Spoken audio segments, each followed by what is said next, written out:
Dobar dan, dame i gospode, šalim se. Dobar dan, drugari.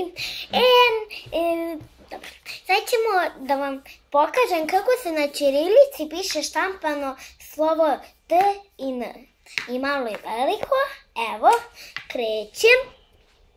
Znači, opet vam ne treba lenjir, ali probajte što ravnije.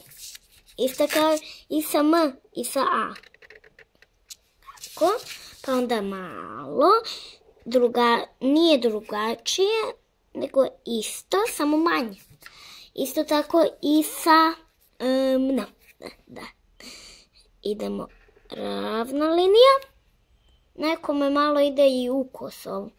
Opet probajte što ravnije da vam bude. Pa ovako.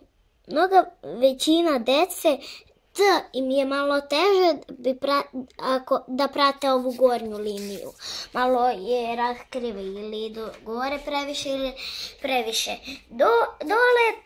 Pa sada, eto, ništa više nemam da vam kažem. Jedino, doviđenja i gledajte nas u drugom film show E i R. Ćao!